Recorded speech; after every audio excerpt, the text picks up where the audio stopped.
Salutations à tous et à toutes, c'est FW et bienvenue dans cette édition de Talita. Talita, aujourd'hui, nous parlons de comprendre les saisons spirituelles ou beaucoup plus comprendre quand Dieu te parle sans parler. Quand Dieu te parle sans parler, c'est assez particulier parce qu'en fait, Dieu peut nous parler de diverses manières. Souvent, nous avons tendance à penser que chaque fois que Dieu va nous parler, on va entendre ce grand bruit qui vient du ciel, avec cette voix qui va te dire « Mon fils, ma fille, c'est moi, ton père dans les cieux, etc. etc. » Alors, il est possible que ça se passe comme ça.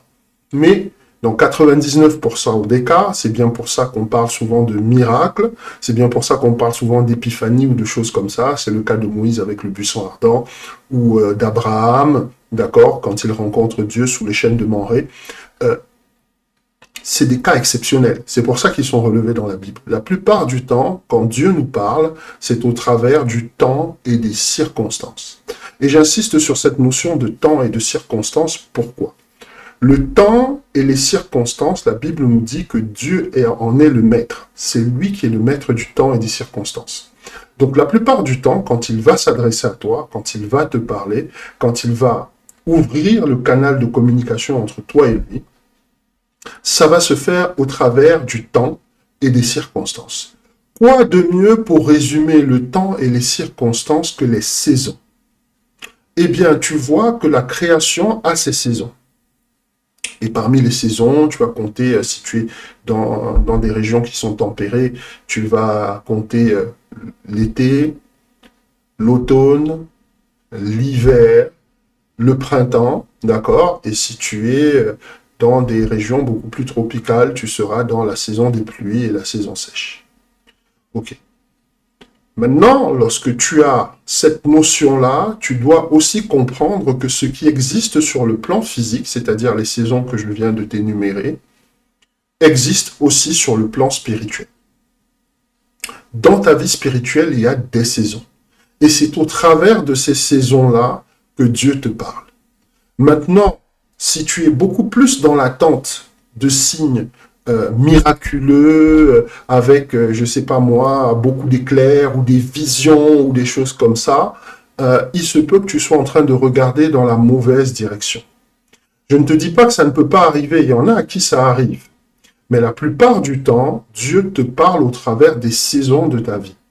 Il faut que tu vois que toi aussi, tu es un élément de la création. Si toute la création est soumise à des saisons, alors toi aussi, ta vie doit être soumise à des saisons. Et c'est pour ça que je parle ici de comprendre les saisons spirituelles. Donc si tu ne comprends pas les saisons spirituelles de ta vie, tu vas être comme cette personne qui, je ne sais pas moi, veut des pommes et en plein hiver, se met sous le pommier et attend les pommes et constate qu'en fait, il n'y a rien. Il se dit, mais ce pommier, il ne fonctionne pas, ce pommier, il ne marche pas, ce pommier, il est décevant, pourquoi il ne me donne pas ce que j'attends? Parfois aussi, c'est ça avec ta propre vie. Ta vie est dans une saison qui ne permet pas d'être productive. Ta vie est dans une saison qui ne permet pas d'être compétitif. Ta vie est dans une saison qui est une saison peut-être de développement. Parfois une saison d'attente. Peut-être que tu te sens seul actuellement, mais peut-être que ta vie est simplement dans ce qu'on appelle une saison de séparation. Tous ces termes-là désignent des moments dans ta vie où il va y avoir une prédominance de certaines choses et une absence d'autres choses. Donc, si tu as compris le principe, tu as compris pourquoi à certains moments, il faut que tu arrêtes de te taper dessus. Il faut que tu arrêtes de laisser les gens te taper dessus en te disant « Ouais, mais apparemment, tu fais rien, il n'y a rien qui se passe dans ta vie. » Oui, c'est normal, tu es dans une saison d'attente. Pourquoi est-ce qu'il va se passer quelque chose? Ah oui, mais actuellement, c'est pas terrible, ta vie, tu es en train de galérer, là. J'ai l'impression que financièrement, tu t'en sors pas. Ah oui, c'est normal, peut-être que tu es dans une saison sèche. Donc, reste avec moi tout au long, n'est-ce pas, de ce partage, de ce podcast. On va explorer et on va essayer de comprendre les saisons spirituelles. Donc, comme il est de coutume dans ce podcast, nous faisons un whiteboard avec des slides que je passe et puis j'interviens au fur et à mesure des slides pour qu'on puisse rentrer dans le vif du sujet. Donc comprendre les saisons spirituelles, ça va être comprendre en fait comment Dieu te parle sans te parler. Ça veut dire en fait qu'il parle en permanence, mais que toi tu n'écoutes pas. Et là, je te donne un élément qui est extrêmement important. Les saisons spirituelles ont des cycles. Et si tu ne comprends pas ces cycles, il y a beaucoup de choses que tu ne comprends pas avec Dieu.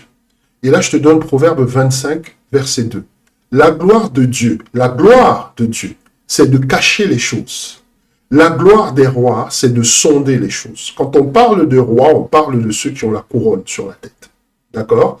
De ceux et de celles qui ont la couronne sur la tête. Et je te ramène à ce passage dans Apocalypse qui te dit que personne ne vienne t'arracher ou te voler ou prendre ta couronne.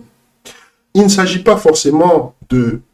Actuellement, c'est très à la mode, tout le monde s'appelle King, tout le monde s'appelle Queen, mais les gens ne réalisent pas en fait que cette couronne que tu as sur la tête, c'est la couronne de ceux et celles qui ont donné leur vie à Christ et qui se battent et qui travaillent à leur salut et qui travaillent à l'avancement du royaume de Dieu. Donc ce n'est pas un titre seulement pour booster ton ego. Donc quand on parle ici de la gloire des rois, ça veut dire que nous, en tant qu'enfants de Dieu, en tant que disciples de Christ, notre gloire à nous, c'est d'élucider les mystères que notre Père, n'est-ce pas, laisse dans sa parole. La gloire de Dieu, c'est de cacher les choses. La gloire de roi, c'est de sonder les choses. Donc, si tu veux vraiment atteindre un certain niveau dans ta vie, il faut que tu comprennes que la Bible, comme je le dis toujours, et je répète ainsi mon mentor et père spirituel Jeffrey Abraham qui dit que la Bible est un livre d'initiés, écrit par des initiés à destination d'autres initiés. Donc, il y a des choses qui sont cachées dans la Bible, il y a des mystères, d'accord ? Et même Christ parle tout le temps de mystères. Et une fois que tu as commencé à élucider ces mystères, tu commences à comprendre comment ta vie fonctionne. Donc, les saisons sont des mystères et nous allons rentrer ensemble aujourd'hui, par la grâce de Dieu, dans ces saisons. Alors, je te présentais tout à l'heure le cycle des saisons spirituelles. Donc, il y a une signification derrière les saisons spirituelles. D'accord ? Ces saisons spirituelles, en fait, elles représentent des différentes étapes de croissance, des différentes étapes de défi, des différentes étapes de renouveau dans ta vie. D'accord ? Ça ne concerne pas seulement le temps, mais ça concerne ta transformation. Essaye de voir un peu ta vie comme étant une chaîne à l'usine. Tu sais, par exemple, pour qu'on fabrique une voiture, la voiture, elle va passer par plusieurs étapes. On va d'abord poser le châssis, ensuite, je ne sais pas moi, on va ajouter toute la distribution, d'accord ? On va ajouter autre chose, je ne sais pas moi, on va ajouter tout ce qui est jantes, essieux, etc., etc., etc. Et puis après, on va poser finalement le moteur. Et après avoir posé le moteur, c'est là qu'on commence à s'occuper de la carrosserie, des portières, etc. Donc, c'est un processus. Et les saisons sont ce même processus qui te font passer d'un simple châssis à une voiture avec tout ce que cela comporte, la clim, le volant, les pédales, la boîte de vitesse et tout ce que tu veux. Donc, pour arriver à être cette personne que Christ a promis que tu dois être, tu dois traverser un certain nombre de saisons. Et là, je te donne, parce qu'il y a les saisons spirituelles, mais il y a la version classique. La version classique, c'est que tu peux être, par exemple, le printemps, spirituellement, il représente un temps de renouveau, de nouveau départ.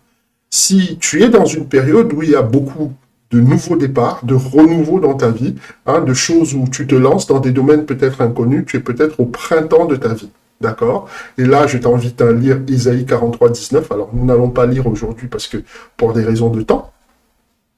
Mais voilà ce qu'est le printemps. Tu as l'été. L'été, c'est une saison de fécondité et de labeur. Pourquoi de labeur ? Parce qu'il y a la récolte. Donc l'été, ça va être une période dans ta vie où effectivement il y a beaucoup d'argent par exemple qui rentre, il y a beaucoup de bénédictions qui se font, mais il y a aussi beaucoup de travail à faire. Or, la plupart du temps, l'été, dans le monde, on nous encourage aux vacances. Tu vois que spirituellement, on nous encourage au travail, mais dans le monde, on nous encourage aux vacances. Pourquoi on t'encourage aux vacances dans le monde? C'est parce que, en fait, on veut que tu perdes ta bénédiction. Il y a un travail spirituel toujours à faire l'été, mais nous reviendrons peut-être dessus dans des prochaines éditions de Talita. Ok? Donc, je veux que tu réalises tout ça et que tu comprennes aussi que l'été, c'est une période qui est très particulière. Il doit toujours y avoir un moment chaque été où tu te décides à te retirer. Il y a toujours un moment où tu te décides à faire une retraite spirituelle parce que tu dois effectivement commencer à préparer la saison de semences qui va être celle de l'automne. Ok? Et donc l'automne, un temps de récolte et de réflexion, mais aussi un temps de semences. C'est au moment où les résultats du labeur spirituel recueilli et la gratitude s'approfondit. Donc tu vois que l'automne, en même temps que tu fais de la récolte, en même temps aussi il faut faire de la semence. Donc il y a toujours du travail. Donc l'hiver, c'est là que tu te reposes. Donc il peut y avoir plusieurs saisons dans ta vie. Il y a des saisons où il ne se passe rien. L'hiver, par exemple, ça peut sembler stérile. Pourtant, l'hiver, c'est une saison de mise à l'épreuve et de préparation pour la maturité spirituelle. Donc, je t'ai donné les saisons classiques, n'est-ce pas? Les saisons classiques, tu as l'été, le printemps, l'automne, l'hiver. Il se peut que tu sois dans un hiver dans ta vie. Et ces saisons-là, elles ne cadrent pas forcément avec les saisons réelles. Ça veut dire que tu peux être en plein été dans la saison réelle comme maintenant, mais en fait, spirituellement, tu es en hiver. Et c'est pour ça qu'il ne faut pas juger les gens. C'est aussi pour ça qu'il ne faut envier personne. Parce que peut-être que toi, tu es dans ton hiver, et la personne que tu es en train d'envier est dans son été. Mais ce n'est qu'une différence, n'est-ce pas, de réglage par rapport à vos saisons. Ta bénédiction arrive. Arrête de râler. Ta bénédiction arrive. Arrête de murmurer. Ta bénédiction arrive. Arrête de convoiter ce que ton prochain a. Ok? Donc, nous avançons. Donc, je t'ai donné les saisons de façon classique. Et là, je rentre maintenant dans le cycle même des saisons spirituelles en termes de fondement scripturaire. Parce que tu vas pouvoir me dire peut-être, mais FW, ce que tu dis là, c'est pas très très fondé. Ecclésiaste 3.1, qu'est-ce qu'on te dit? Pour tout, il y a une saison et un temps pour chaque chose sous le ciel. Ok? Quand on dit pour tout, il y a une saison, et un temps pour chaque chose sous le ciel, ça inclut toi-même. Donc, chaque personne que tu vois, chaque entreprise même que tu vois, il y a des entreprises qui traversent aussi les saisons. Même ces entreprises-là, qui sont des personnes morales, sont soumises à des saisons. D'accord? C'est pour ça que dans les entreprises, on te parle parfois de cycle. Parce que les personnes qui sont la plupart du temps à la tête de ces entreprises-là sont aussi des initiés, de la main gauche bien sûr, et qu'ils connaissent très bien le concept des cycles. Donc là, je te parle des saisons spirituelles et c'est super, super important que tu comprennes que ta vie suit un cycle en fait. Et là, tu vois, quand tu lis dans Matthieu 24, 32, Christ utilise en fait les changements saisonniers du figuier pour enseigner le discernement du temps spirituel. Il y a eu un souci avec le figuier finalement a été maudit et il n'a plus produit du fruit parce que au cycle qui était attendu, ce figuier n'a pas manifesté le désir de produire ce qu'il devait produire. Il faut que tu fasses attention parce que ce Christ qui sanctionne le figuier, il est en train aussi de nous parler. Je suis obligé de te dire les choses. Ce Christ qui sanctionne le figuier est aussi en train de nous parler. Qu'est-ce qu'il est en train de nous dire? Il est en train de nous dire, les amis, faites attention. D'accord? Si vous n'êtes pas capable de reconnaître vos saisons et savoir quand est-ce qu'il faut être productif, il se peut que vous ne puissiez plus produire dans le futur. Je suis pas là pour te menacer ou encore pour, je ne sais pas moi, t'amener à un certain niveau de schizophrénie ou de paranoïa. Non, je suis juste en train de te dire que Christ est en attente que toi-même tu sois à niveau par rapport au cycle des saisons spirituelles de ta vie. Alors je sais, ce n'est peut-être pas ce qui t'est enseigné régulièrement dans ton église ou par tes encadrants spirituels. Mais ce dont je te parle, et je prie que l'Esprit te rende témoignage que ce que je te dis est fondé dans la parole de Dieu. Donc là, je t'ai déjà donné Ecclésiaste, je t'ai déjà donné Matthieu, et je finis avec Galates. D'accord? Galates 6.9. qui nous encourage à la persévérance. Au moment voulu, nous moissonnerons si nous ne nous relâchons pas. Donc ça veut dire en fait que il y a des cycles. Il y a des cycles pour moissonner, il y a des cycles bien sûr pour semer, il y a des cycles bien sûr pour arroser ce que tu as semé, etc., etc. Ce que tu dois savoir sur le cycle des saisons spirituelles. Chacune des saisons, de ces saisons que je t'ai citées tout à l'heure, je t'ai cité les saisons classiques tout à l'heure. Été, automne, hiver, printemps, ce sont les saisons classiques. D'accord? Chacune de ces saisons peut se chevaucher ou évoluer de façon inattendue. Qu'est-ce que je suis en train de te dire par là? C'est-à-dire que tu peux être à un moment dans ta vie, n'est-ce pas, par exemple sur le plan financier, dans une saison d'attente. C'est-à-dire que il ne se passe rien financièrement. Mais peut-être sentimentalement, il se passe beaucoup de choses. Tu es dans une saison de récolte. Tu t'es investi peut-être dans une relation et cette relation-là, elle grandit, elle t'amène au mariage. Mais financièrement, il ne se passe rien. Donc, les saisons peuvent se chevaucher. Tu vas avoir par exemple des personnes qui, à la maison, ça se passe super bien, voilà, la vie de famille géniale. Par contre, professionnellement, c'est le statu quo, ça bouge pas. Tu attends une promotion depuis X temps, on t'a dit que le poste se libérait, tu as passé des entretiens, et puis tu attends, et tu attends, et tu attends, et on n'en parle même plus de ce poste. Comprends que tu es dans une saison d'attente. Donc, dans ta propre vie, il y a plusieurs saisons qui peuvent se chevaucher. C'est ce que je suis en train de te dire ce matin. Fais très attention parce que souvent, on a l'impression que le diable nous attaque d'un côté et Dieu nous bénit de l'autre, alors qu'en fait, c'est simplement des saisons que nous devons discerner. Alors, je ne te dis pas que le diable ne travaille pas. Oui, il travaille. Mais ce que je suis en train de te dire, c'est que parfois, il est plus important de discerner les saisons spirituelles que de commencer chaque fois à chercher là où le diable est en train de t'attaquer. Parce que les saisons spirituelles, c'est le langage de Dieu. Et il vaut mieux écouter Dieu que de chercher le diable. C'est ce que je suis en train de te dire de façon très claire là maintenant. Donc les saisons peuvent se chevaucher dans ta vie. Tu peux être dans une saison d'attente dans un domaine de ta vie, dans une saison de percée dans un autre domaine. Et ça ne gêne pas. Ne te dis pas que le fait que ça ne marche pas professionnellement veut dire en fait que Dieu n'est pas avec toi. Pourtant, il te montre bien que dans un autre domaine, comme je te disais tout à l'heure, peut-être dans ta vie sentimentale, peut-être dans ta vie maritale, eh bien, ta vie de couple est géniale, etc., etc. Donc, c'est juste un problème de saison. OK? Donc, on avance. Ces saisons reflètent des expériences profondément personnelles que de nombreux croyants rencontrent dans leur parcours avec Dieu. Donc, ne vois pas les saisons comme quelque chose qui vient pour te détruire, en fait. Ce sont des expériences, c'est-à-dire c'est comme ça que Dieu travaille ton talent, c'est comme ça que Dieu travaille ton don, c'est comme ça que Dieu travaille ton appel, c'est comme ça qu'il fait grandir ton esprit, c'est comme ça qu'il te permet de développer certaines qualités. Peut-être que tu es quelqu'un qui a du mal avec la patience, tu n'es pas patient du tout. Tu es quelqu'un, quand les choses ne vont plus dans ton sens, tu exploses. Eh bien, Dieu te met dans une saison d'attente pour travailler ton calme. Travailler ta patience. D'accord? Il te montre que, bon, ben voilà, ce que tu veux là, tu vas l'avoir, mais tu vas pas l'avoir quand toi tu voudras, tu vas l'avoir quand je voudrais. Donc, ces saisons-là reflètent en fait des expériences profondément personnelles. Donc ça, les saisons sont là en fait pour t'enseigner, d'accord, ce que ton pasteur ne peut pas forcément t'enseigner. Tu sais, le pasteur, il va prendre sa Bible, il va faire comme moi, là, il va t'enseigner sur quelque chose, mais le vécu personnel de cet enseignement-là, ce sera toujours dans le cadre de tes saisons. OK?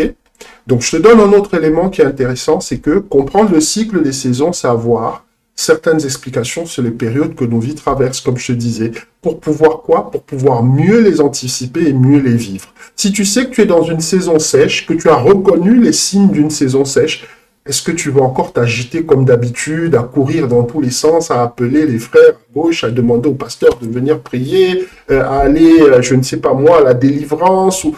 Non, tu vas rester calme, tu vas rester tranquille, ta foi et surtout ta patience, surtout ta connaissance des faits font que tu sais que là, actuellement, il n'y a pas grand-chose qui va tomber. Il n'y a pas grand-chose qui va se passer. il n'y a pas grand-chose qui va bouger parce que je suis peut-être dans mon hiver. C'est une saison où je dois travailler à l'intérieur, pas travailler à l'extérieur. L'hiver, c'est une saison où on fait un travail intérieur, pas où on travaille beaucoup à l'extérieur. OK? Et là, je t'invite à vous revoir et à voir un webinaire que nous avons fait dans le cadre de ce ministère ici à Maranatha Digital. Donc, c'est sur maranathadigital.org/webinaire et nous avons reconnaître ces saisons.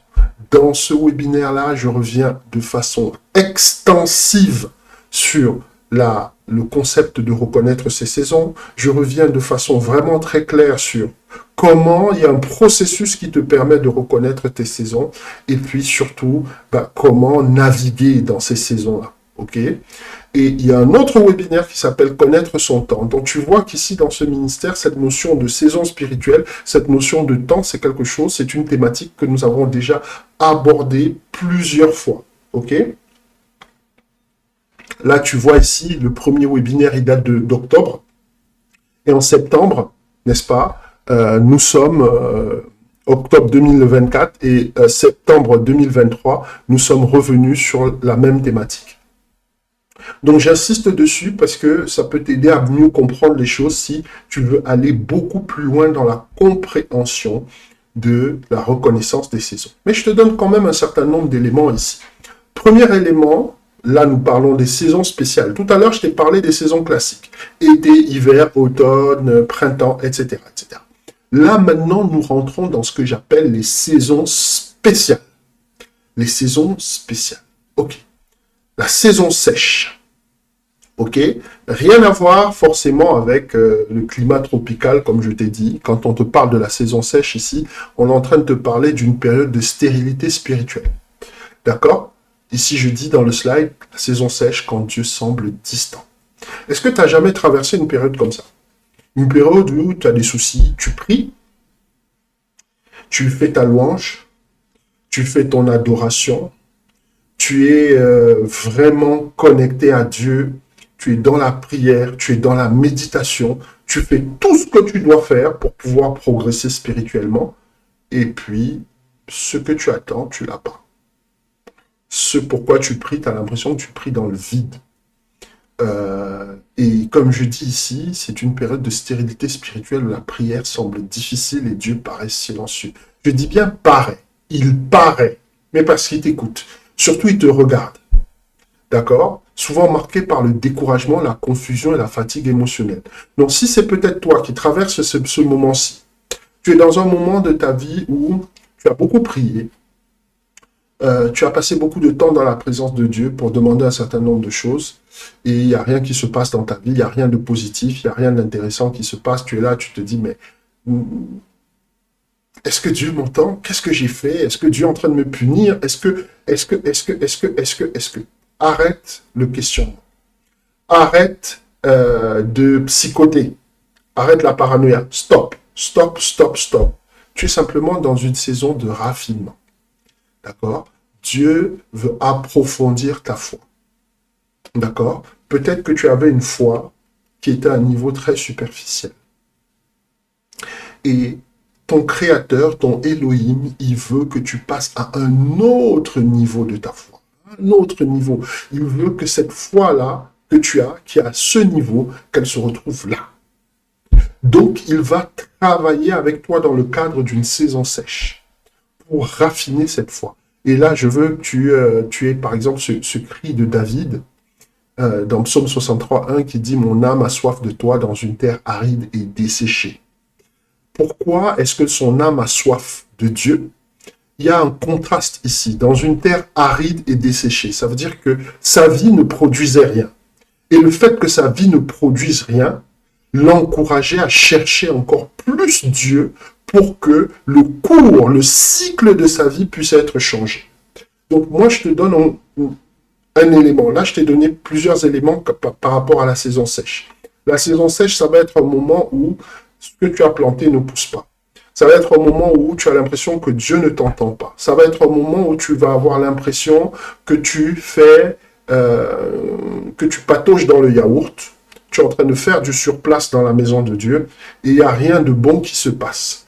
Et là, il ne faut pas que là, au découragement, alors si tu traverses une période de découragement, c'est souvent lié à la saison sèche. Si tu traverses une période de fatigue émotionnelle, tu es fatigué mentalement, tu es fatigué émotionnellement, les choses qu'il y a dans ta vie, ça ne bouge pas. C'est toujours les mêmes problèmes qui reviennent. Et je suis là pour te dire ici, par la grâce de Dieu, que ce n'est qu'une saison sèche. C'est une saison où Dieu veut que tu te rapproches de lui. Il y a plein de choses que tu as certainement dû louper à cause des distractions. La saison sèche est généralement générée par le fait que tu as raté plusieurs fois ta visitation. Dieu a voulu te visiter à certains niveaux. Dieu a voulu te visiter sur le plan spirituel. Tu l'as loupé. Pourquoi? À cause des distractions. Dieu a voulu te visiter, je ne sais pas moi, sur le plan financier.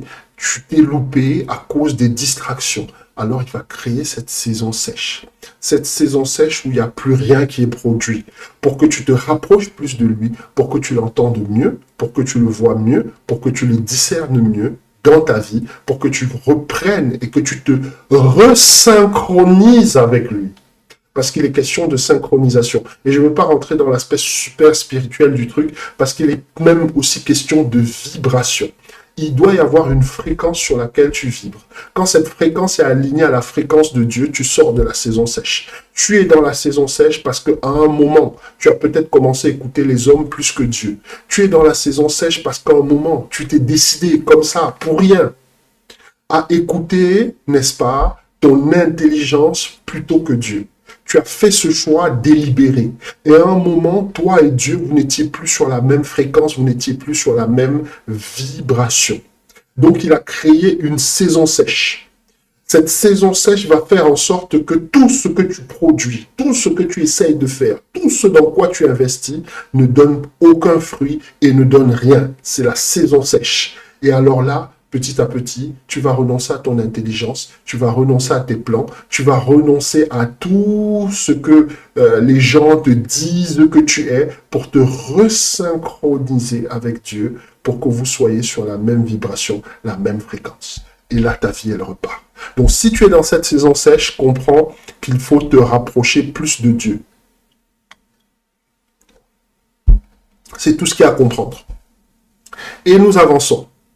Et là, je te parle des saisons sèches de David. Et là, tu constates ce que je te disais. Ok, Psaume 63, 1. Oh Dieu, tu es mon Dieu. Je te cherche ardemment. Mon âme a soif de toi. Ma chair s'évanouit pour toi, comme dans un pays aride et fatigué où il n'y a pas d'eau.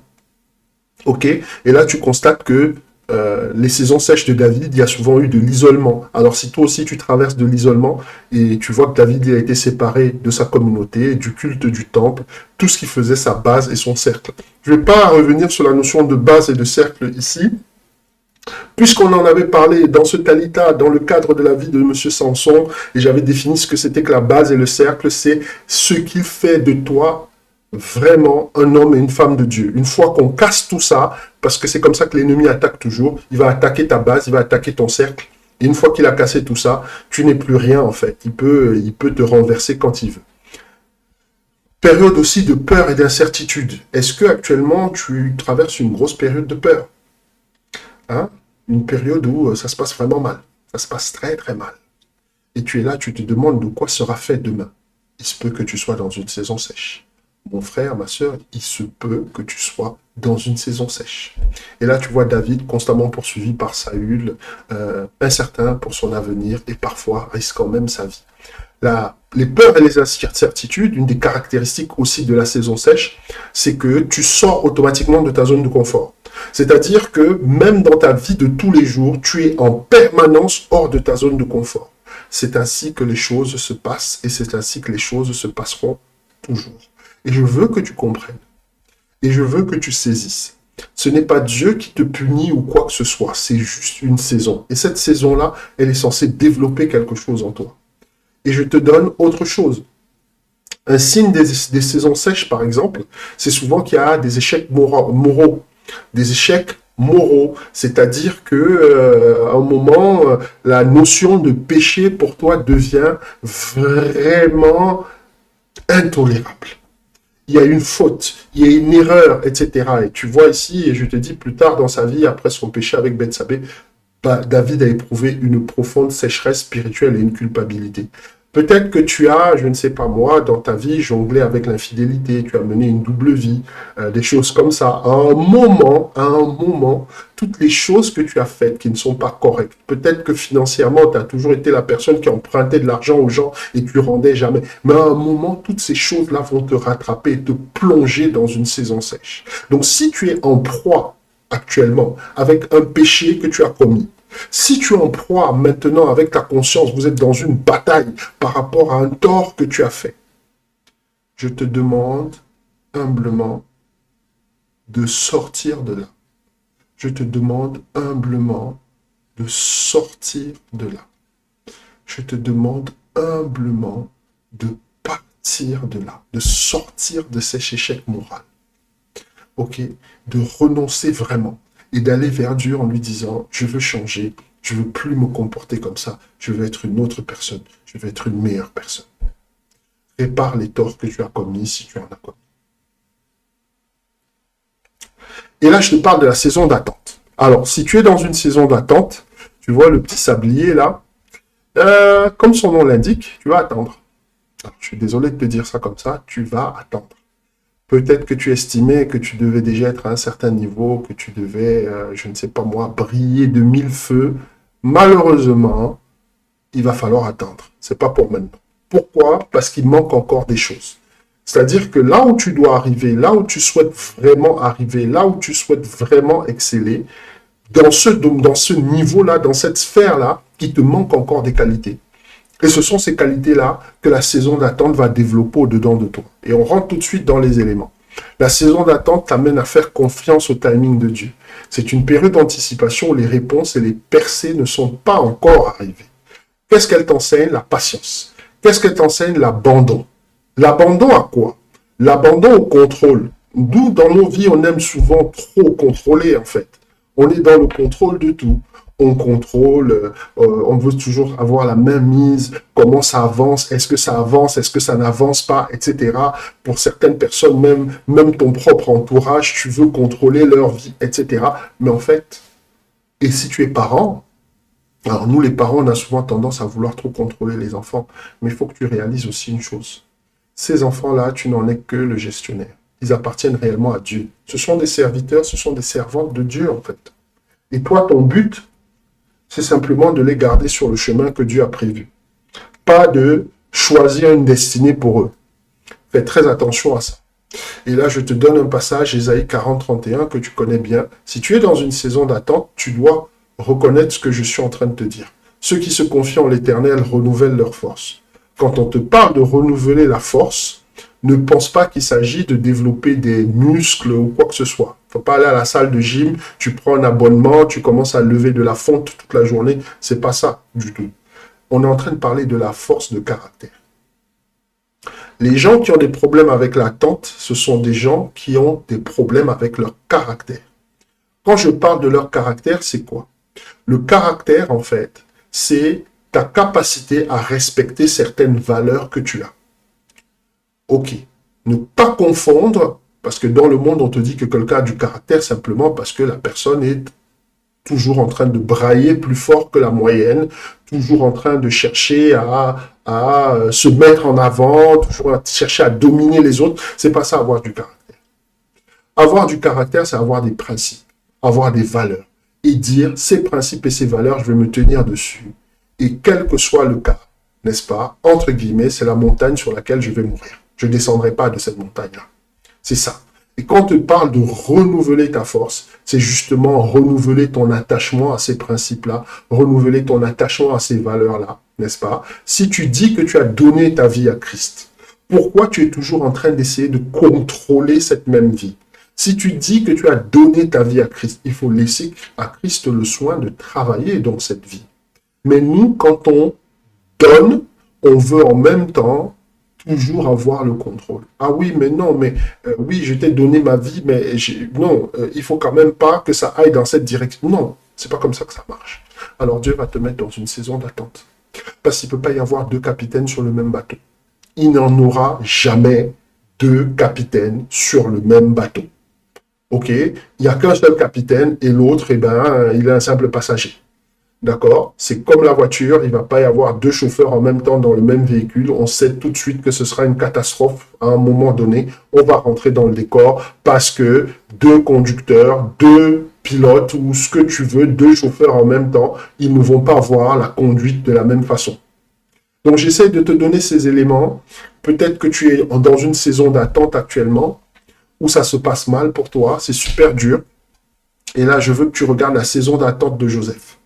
Si tu es dans une saison où tu es trahi, comme Joseph, c'est-à-dire il a été livré par ses frères, trahi par ses frères, livré à des marchands d'esclaves, son entourage s'est retourné contre lui sans pitié. Il se peut que ton entourage soit actuellement en train de te mettre des coups de poignard dans le dos. Tu es en train de prendre cher. Et les gens qui te font prendre cher, ce sont les gens qui sont vraiment, vraiment proches de toi. Des gens que... Mais tu comprends pas, en fait. Et tu comprends pas pourquoi ils te font ça. Et ils te font ça parce que tu es dans une saison d'attente, mon ami. Oui, oui, oui, oui, c'est une saison d'attente. Saison d'attente ou de séparation. Si à ces trahisons-là, on ajoute de fausses accusations, comme Joseph, il a été faussement accusé de viol par Madame Potiphar, d'accord, hein, c'est le nom que je lui donne à Madame Potiphar parce qu'on ne nous donne pas son nom dans la parole. Ok, son témoignage a été sali alors qu'il était innocent. Tu vois, on va dire les choses sur toi. Quand tu es dans une saison d'attente, il y a la trahison. Quand tu es dans une saison d'attente, il y a les accusations. Les gens vont dire des choses sur toi. Les gens vont penser des choses sur toi. Les gens vont... il y a toutes sortes de discours qui vont passer sur ton nom. Ok? Mais il faut que tu tiennes bon. Parce que tout ça, c'est pour travailler ton caractère. Il va être oublié par l'aide de camp de Pharaon. Alors, ce passage-là, c'est quand Joseph, en fait, il est à la prison. Et il va y avoir des prisonniers à qui dont il va interpréter les rêves. Et ces prisonniers-là, parmi lesquels un qui va devenir l'aide de camp de Pharaon. On pourrait s'attendre à ce que ce type qui a bénéficié du ministère de Joseph et de ses dons, qu'il renvoie l'ascenseur, qu'il aille même peut-être dire à Pharaon, écoute Pharaon, je suis là, c'est bien, tu m'emploies, mais j'ai un gars là, il est en prison pour rien, il n'a rien fait en fait. Moi, j'étais en prison, j'avais fait quelque chose, mais lui, il n'a rien fait. Est-ce que tu pourrais pas faire quelque chose pour lui? Il était quand même dans les cercles du pouvoir, s'il était l'aide de camp du Pharaon. Mais il est arrivé, il a eu sa bénédiction, il n'a pas regardé derrière. Il y a des personnes, quand tu es dans une saison d'attente, où toi, tu vas justement attendre que ces personnes-là t'aident. Et ces personnes-là ne vont pas t'aider du tout. Si tu es dans une période de ta vie où tu constates que tu as donné beaucoup et qu'il n'y a rien qui revient, sache que tu es dans une saison d'attente. Dieu est en train de te donner cette saison d'attente pour t'apprendre le discernement. Toi, là, tu as passé ton temps à donner à des gens qui ne travaillaient pas pour Dieu. Et c'est ça, c'est ce qui se cache derrière ce petit épisode de la vie de Joseph. Ces personnes-là étaient ingrates. Elles n'étaient pas dans le bon esprit. Mais toi, tu n'as pas eu le discernement. Tu as aidé sans chercher à savoir qui tu aides. Mais je te dis maintenant que pour sortir de cette saison d'attente, il va falloir que tu t'appuies sur ton don. Parce que la trahison, les accusations, les oublis que les gens vont faire de ta personne, tout ça là, ce qui va te faire sortir de ça, c'est quand tu vas t'appuyer sur ton don. Ça doit t'encourager à travailler plus ton don. Peut-être que tu ne sais pas quel est ton don. Peut-être que tu ne sais pas quel est ton appel. C'est peut-être un moment pour toi maintenant de commencer à te poser ces vraies questions. Je vais te dire une vérité aujourd'hui. Si tu ne connais pas ton appel, si tu ne connais pas ton don, il est très très difficile pour toi de discerner et de reconnaître quand est-ce que tu utilises bien ton don et quand est-ce que tu utilises mal ton don. Les dons ne sont pas toujours des choses qui sont spectaculaires. Je répète, les dons ne sont pas toujours des choses qui sont spectaculaires. Tu peux peut-être avoir une parole de sagesse. Tu es cette personne-là, quand les gens vont mal, on t'appelle et tu arrives à rebooster le moral des gens en 5-5. Pourquoi est-ce que tu vas négliger ce don?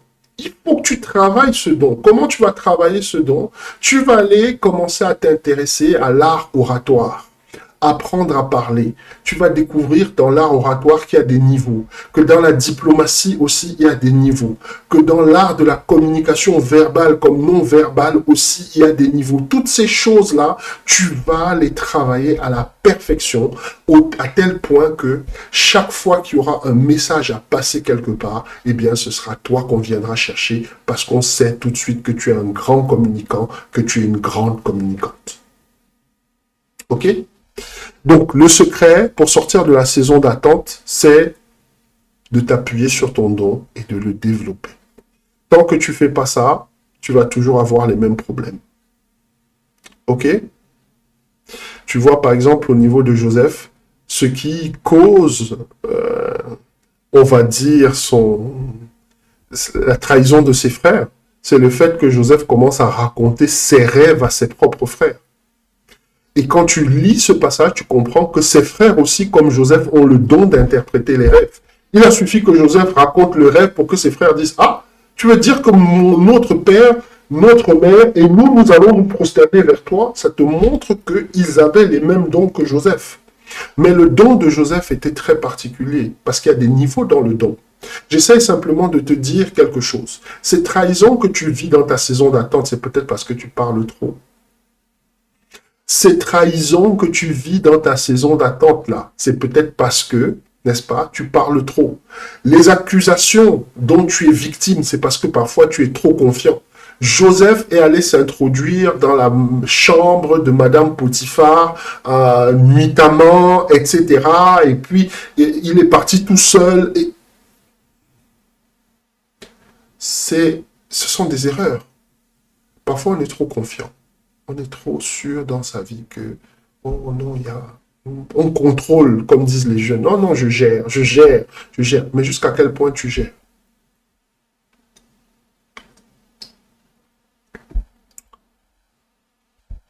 Ok, donc je te donne ces éléments-là.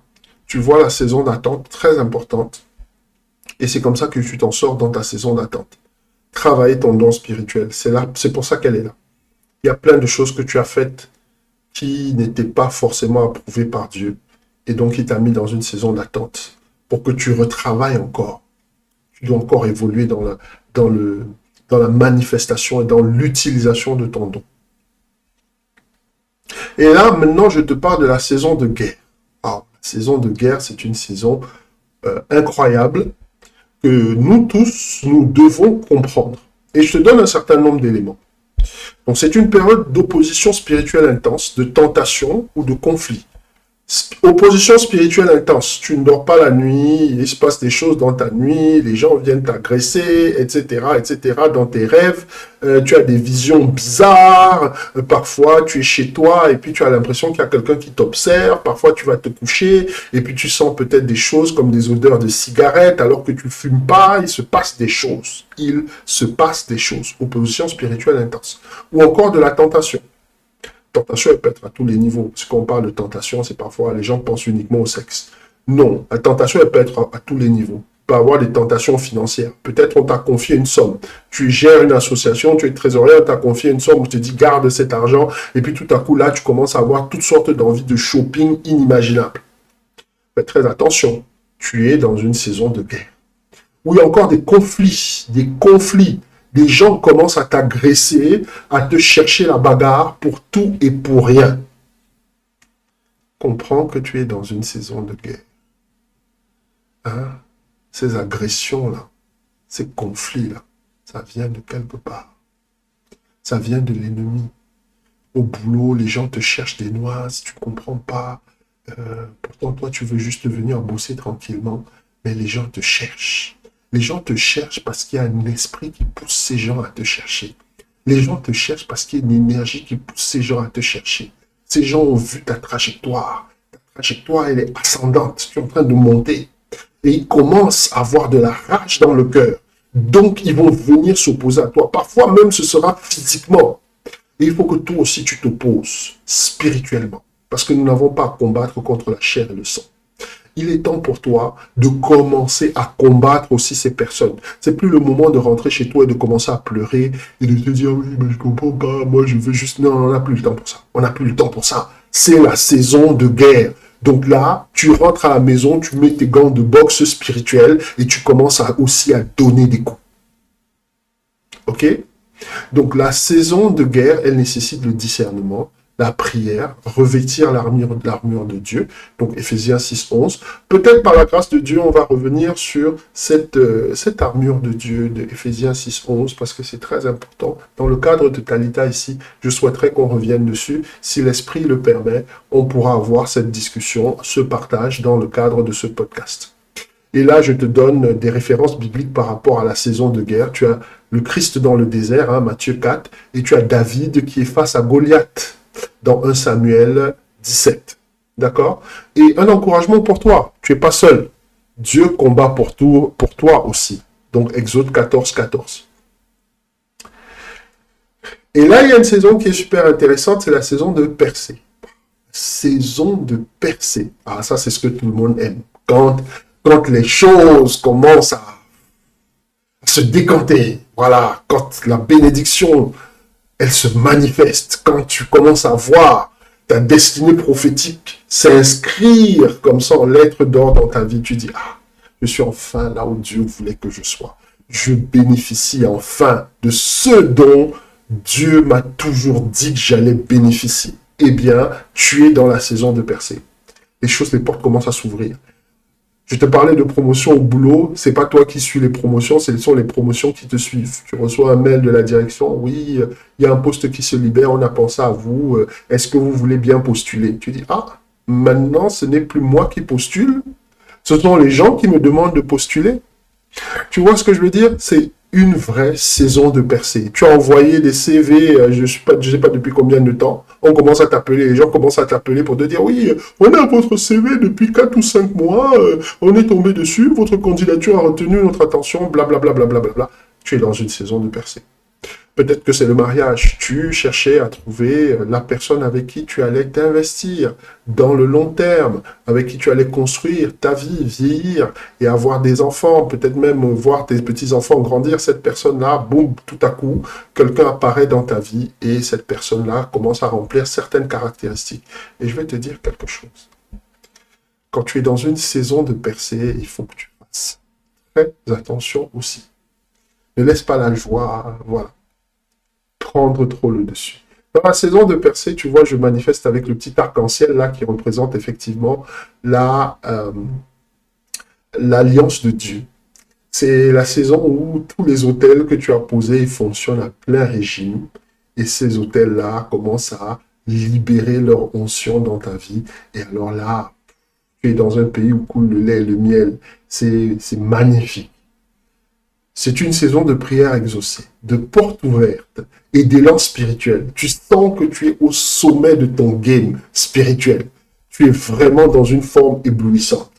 Si tu es dans cette saison-là, eh bien, sache une chose. C'est que cette saison-là de percée, pour que tu y arrives, il faut qu'il y ait une saison d'attente ou une saison de guerre. Je répète, la saison de percée, elle n'arrive pas toute seule. Elle arrive parce qu'il y a quelqu'un qui a fait le boulot d'abord, la saison de guerre et la saison d'attente, qui a souffert pour avoir tout ça. Souvent, nous, on veut la saison de percée, mais quand on parle de saison d'attente, parce qu'il y a les frustrations dans la saison d'attente, parce qu'il y a les trahisons dans la saison d'attente, parce qu'il y a aussi des oublis dans la saison d'attente. Il y a toutes sortes de choses, tu vas être humilié pendant la saison d'attente. Les gens disent, non, je ne veux pas sortir de ma zone de confort, non, attendez, moi je veux juste les percer. Par contre, l'autre saison d'attente ou de guerre, là, vous mettez de côté. Parce que saison de guerre, il va falloir jeûner. Oui, hein, donc tout ce que tu aimes qui est bon, il va falloir d'abord mettre de côté parce qu'il y a un boulot spirituel à faire. Ok? Donc, si tu sais ça, si tu veux la saison de percée, retrousse tes manches pour une saison d'attente, retrousse tes manches pour une saison de guerre. Et là, je te donne un écho biblique, les échos bibliques, c'est-à-dire une référence biblique, hein. Michée, quelque chose qui fait écho à mon propos. Michée 2,13, qui te dit, celui qui fera la brèche montera devant eux, et ils franchiront la porte et en sortiront. D'accord? Donc, moi, je t'encourage à célébrer. C'est une saison de célébration. Quand je parle de célébration, ce n'est pas juste avec ça. Parce que les gens, oui, oh, les actions de grâce magnifiques. Non, tu dois faire des actions de grâce. Actions, pas parole d'action de grâce. Des actions de grâce. Qu'est-ce que tu fais pour rendre grâce à Dieu dans cette saison-là? C'est ce qu'on appelle célébrer. Parce qu'il ne faut pas seulement être béni, il faut aussi, en retour, soi-même bénir d'autres personnes. Ou encore bénir la maison de Dieu. Je ne parle pas seulement de donner, de faire des offrandes, ou de verser des dîmes, ou des choses comme ça à la maison de Dieu. Non. Je suis en train de te dire que si toi-même tu as reçu, il faut aussi que toi-même tu donnes aussi à quelqu'un. Parce qu'il y a des gens qui sont dans le besoin aussi autour de toi. OK? Que l'Esprit puisse t'inspirer à ce niveau. Et je te précise, célébrer, mais rester humble. Les percées sont des invitations à un but plus profond. Tu sais, c'est comme quand tu as le bac. Quand tu passes ton bac, tu as l'impression que tu es au sommet du monde. Tu as l'impression que là, vraiment, là, on ne peut plus rien te dire. Même à la maison, quand tu marches, tu vois, tu as une démarche, là, et tout, attendez, il y a un bachelier devant vous, on se détend. Et puis, tu découvres les années prépa. Donc, tu te retrouves peut-être en année préparatoire pour ceux qui vont dans des cycles des cycles académiques qui sont très, très, très sélects. Il y a les années préparatoires et là, tu t'aperçois tout à coup que ton bac avec mention, en fait, comment te dire? Tu es revenu à la case départ. Tu as l'impression d'être vraiment en dessous de tout au niveau connaissance, alors qu'il y a à peine quelques mois, tu es au top. Ça, c'est exactement la saison de percée. La saison de percée est là pour te préparer à une saison qui va être beaucoup plus difficile. Donc, réjouis-toi bien, célèbre bien, mais reste humble. Ne laisse pas cette saison de percée-là te faire croire que tu es déjà au top du top du top, que tu n'as plus besoin de Dieu, que vraiment tout ce que tu as eu là, c'est grâce à toi, parce que j'ai travaillé très dur. Non, c'est Dieu qui t'a donné. Il t'a donné parce qu'il y a d'autres choses plus dures qui t'attendent devant. Donc, il faut commencer célèbre. Mais reste humble, d'accord? Parce qu'il y a un but qui est beaucoup plus profond que ton autopromotion. Il y a un but qui est beaucoup plus profond que ton ego. Il y a un but qui est beaucoup plus profond que ton enrichissement ou ta vie sentimentale. Il y a quelque chose de beaucoup plus profond derrière. Donc la saison de percée, c'est magnifique, mais il faut aussi que tu comprennes que ça ouvre la porte à autre chose. Et là, je te parle de Paul et de Silas. C'est un passage que nous connaissons très bien, pour ceux qui ont l'habitude quand même de lire leur Bible. C'est Acte 16, 25-26. On te dit, vers le milieu de la nuit, ok. Paul et Silas priaient et chantaient les louanges de Dieu. Mais tout à coup, il se fit un grand tremblement de terre.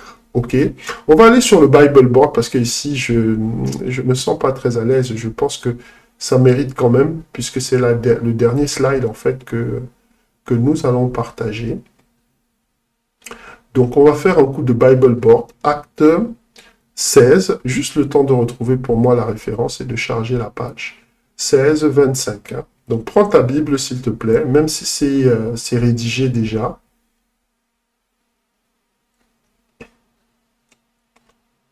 Alors, un coup de Bible Board, j'espère que tu peux voir, nous sommes ici, hein, Acte 16, 26, donc je highlight un peu là pour que tu vois.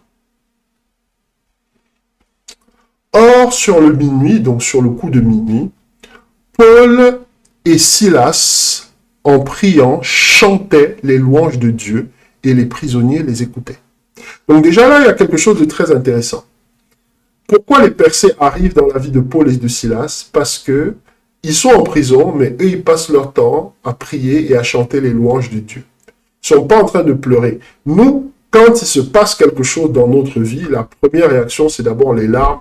La première réaction, c'est de commencer à murmurer, de dire à Dieu, oui, mais pourquoi tu m'éprouves de la sorte, etc. Paul et Silas, eux, ils étaient dans un tout autre trip, comme disent les jeunes. Tout autre délire. D'accord? Ils sont en train de prier et de chanter des louanges. On te dit, les prisonniers les écoutaient. D'accord? Donc, ça te montre déjà que quand tu rentres dans une saison de célébration, ça ouvre tout de suite les portes pour une saison de percée.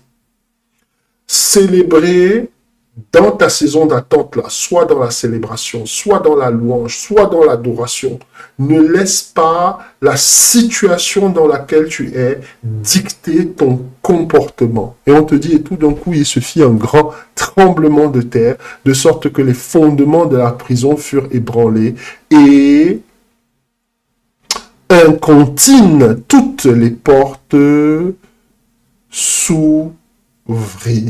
D'accord? D'un coup, toutes les portes s'ouvrirent et les liens furent détachés. Et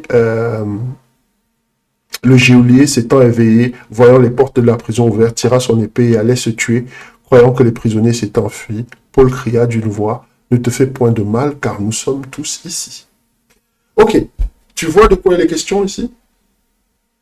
Il est question de quelque chose de particulier. Ce quelque chose de particulier, c'est vraiment cette prison dans laquelle Paul et Silas étaient. Et leur percée, ils l'ont eu pour une seule raison. Ils ont eu leur percée parce qu'ils étaient dans la louange en pleine épreuve. Quand tu es dans une saison de percée, la louange ne doit pas quitter ta bouche. Quand tu es dans une saison de percée que tu y entres, Dieu va intervenir de façon soudaine. Quand tu es dans une saison de percée, ça va générer une transformation spirituelle en toi. C'est-à-dire que en toi et autour de toi, les gens vont commencer à dire non, Dieu est vraiment dans la vie de cette personne. Dieu est vraiment dans la vie de cet homme, de cette femme, de mon frère, parce que les choses qui se passent dans sa vie, ce sont des choses incroyables. Et le secret de ça, dans la saison de percée, pour y marcher, c'est la puissance de la louange et l'adoration. Ok? Donc, je ne sais pas comment te dire ça. Quand tu es dans une saison de percée, tu vas voir que Dieu intervient de façon soudaine, les portes s'ouvrent, etc. Mais ne t'arrête pas de le louer, s'il te plaît. Ne t'arrête pas de l'adorer, s'il te plaît. Ok? Et il faut que tu comprennes que cette louange et cette adoration, c'est ça qui va vraiment faire la différence dans la saison de percée, parce que ça va te garder dans l'humilité. L'humilité dont je parlais là, la louange et l'adoration. Et quand je parle de louange et d'adoration, je ne parle pas seulement de chant, s'il te plaît. Ne pense pas que chanter des cantiques à longueur de journée, ça va suffire. Il va falloir poser des vrais actes d'adoration et des vrais actes de louange.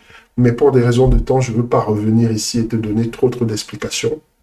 Mais peut-être que nous aurons éventuellement un autre talit à consacrer spécialement à la louange et à l'adoration, où je te donnerai les 4 dimensions de la louange et de l'adoration.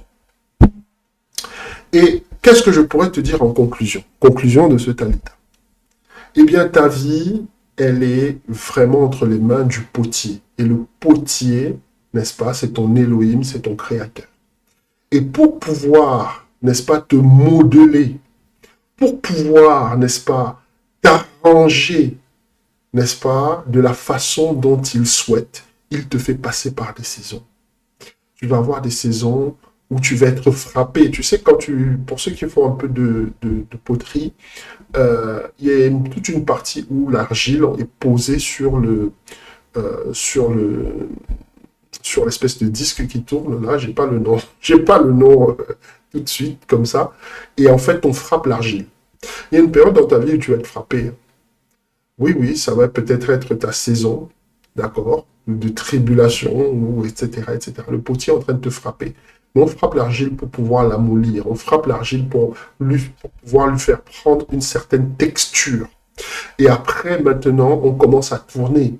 Tu sais, on fait tourner le truc pour faire monter l'argile. Peut-être que ta vie est en train de tourner. Peut-être que ça part dans tous les sens. Et puis tout à coup, il y a de l'eau converse. Parce qu'il y a de l'eau converse. On est en train de lever l'argile petit à petit. Tu sens que ta vie grandit, mais les choses sont en train d'accélérer dans ta vie. Peut-être que tu vis une saison d'accélération. Le potier est en train de tourner, de faire tourner le petit disque là pour faire monter progressivement sa poterie.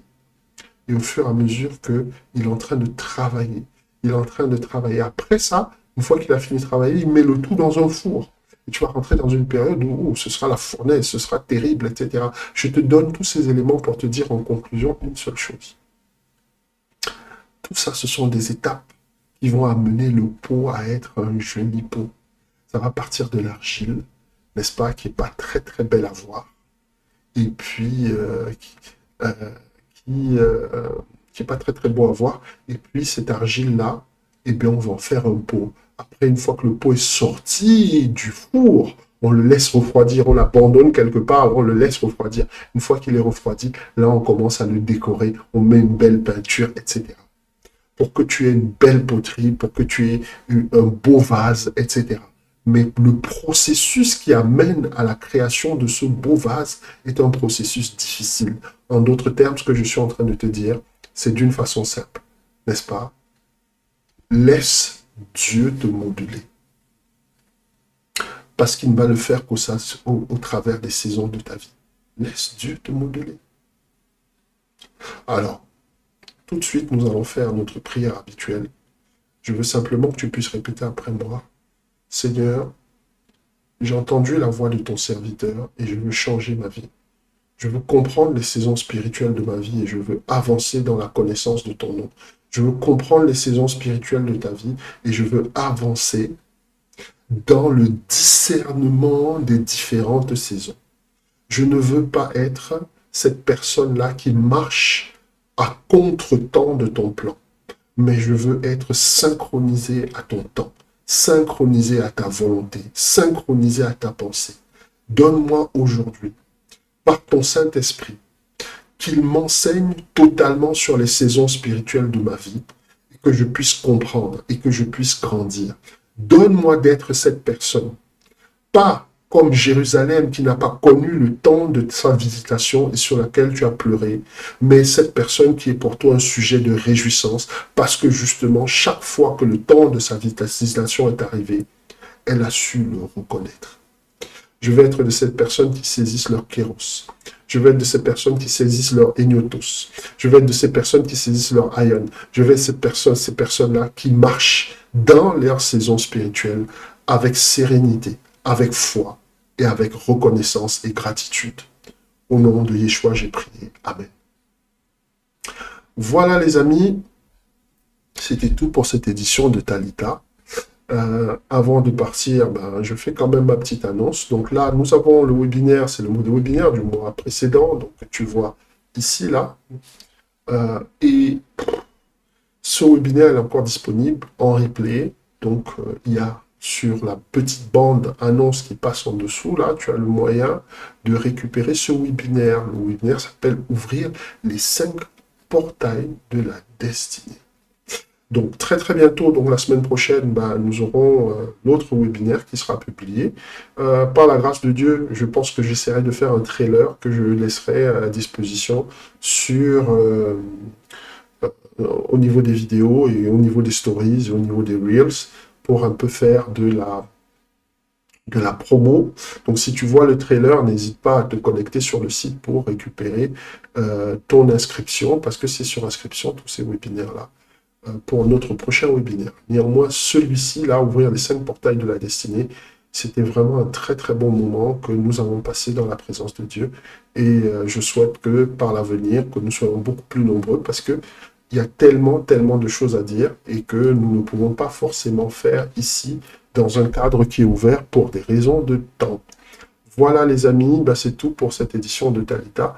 Merci pour ta fidélité, merci d'avoir été avec moi, d'avoir passé ce moment.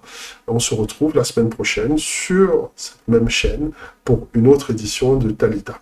D'ici là, sois béni, reste béni et surtout, continue à marcher dans la bénédiction. À très très bientôt.